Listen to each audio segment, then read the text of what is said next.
If you look at people who are slow, no matter how hard they try, one thing you'll notice is they always seem rushed. You can just tell their mind is racing. But the problem is, even with that sense of urgency, it'd be fine if it actually made them faster. The biggest issue, though, is that it doesn't. Many people probably say, aren't speed and agility just things you're born with? And yes, that's true. But it's not like you're trying to become the next Usain Bolt and achieve world-class speed without that natural talent, right? Most of you just want to get a little faster than you are now so you can perform better in your games and matches. Even if you have zero natural talent, if you just watch and follow along with today's video for just 10 minutes, anyone can develop this kind of speed. For amateurs who aren't former professional athletes, the ability to generate speed isn't second nature. So you're probably frustrated that you're slow no matter how hard you try.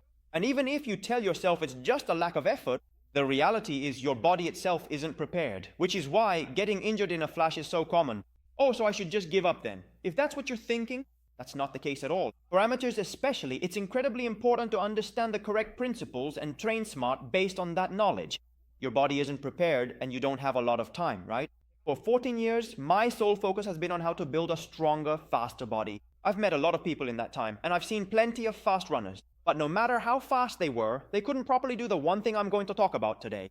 As a result, in situations that demand real speed, like in sports such as soccer, basketball, or tennis, I saw so many people who were sluggish and slow. On the other hand, if you apply this one point correctly, it doesn't have to take a long time. Even you watching this video right now can get faster immediately just by following along for 10 minutes. So stick with me and try it out. The key point I'm going to cover today is the backstep and running backward based on it. Once you see a few examples, you'll understand, oh, so these two things are that important. If you look at tennis, for example, you might take a small step back to hit a deep ball near the baseline. Or if you're at the net and the ball goes over your head, you have to move backward to hit it. In soccer or basketball, you obviously have to turn and run back during a transition, and think about faking a drive forward, then taking a quick step back to create space and throw off the defender's timing for a shot, like a fadeaway. All of these are situations where moving backward is crucial, whether it's a sudden backstep, turning to run back, or any kind of rearward movement. What do I need to do to get faster? When people think about this, they usually just think about running forward quickly, like a 100-meter dash in track and field.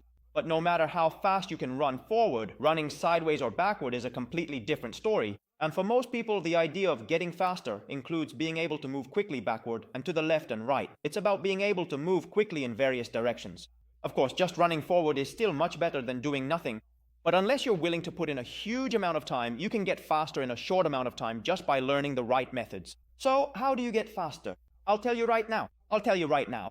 First is ground reaction force. Now, when we talk about ground reaction force, we could get into Newton's third law of action and reaction, and the earth and other, but let's skip all that boring stuff. To put it in more practical terms, when you're moving backward, you need to pay close attention to the angle of your leg right before it leaves the ground. To make it easier to see, let's compare two postures, a good one and a not so good one. In this posture, the leg is almost perpendicular to the ground right before it leaves the floor. On the other hand, in this posture, the leg is angled more horizontally to the ground compared to the previous one. If we look at these different angles, we can figure out which way the body will move. If you push off the ground from this position, your body will move mostly upward. And if you push off from this position, your body will move much more backward. Now, even when the leg is perpendicular, the body still moves backward, right? But moving backward from this state is possible because you're lifting your leg into the air and stepping back. That's how you're able to move backward. There's bound to be a huge difference in speed compared to when you're actually pushing off the ground. So you really need to pay attention to the angle you push off the ground and the resulting ground reaction force. The second point is your feet. It's about how you use them. If you watch how slow people move, you'll notice their heels are firmly planted on the ground. This is something you can see a lot, not just when moving backward, but in any situation. Especially when running forward, there are many people who run by striking the ground with their heels. And I get it, lifting your heels is in itself incredibly difficult.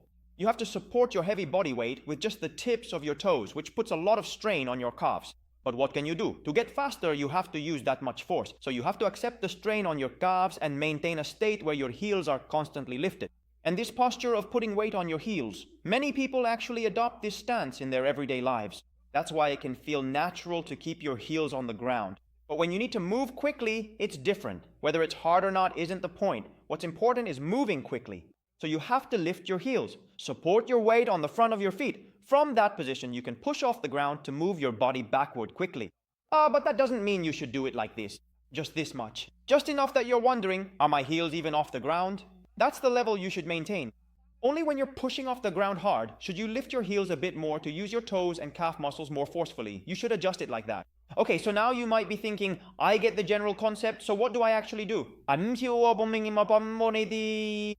First, focus on the ground reaction force, lift your heels, and start by slowly walking backward on the tips of your toes. Once you get used to that, gradually practice moving faster. Next, practice turning and moving. Start at a slow speed, push your leg forward to quickly turn your body back, and run. Try this slowly at first. Once you're comfortable doing it slowly, gradually speed up your practice. Then, from a complete stop, practice suddenly extending your leg forward to quickly turn and run backward. The position of your leg, if you just focus on always pushing the ground forward so that the ground reaction force pushes your body backward, you'll be able to generate much more speed than when you just think, I just need to run fast. Now, if you think about the theories I've just explained and look back at the various sports examples I mentioned earlier, you'll start to get a feel for it, thinking, so that's how it's done. That's what the athletes are doing. Go ahead and take another look. When playing soccer, when playing tennis, when playing basketball. How about that? So that's the feeling. Are you starting to get a sense of it? Based on this theory, if you diligently apply it to your own body, you'll be able to feel yourself improving at an incredibly fast pace.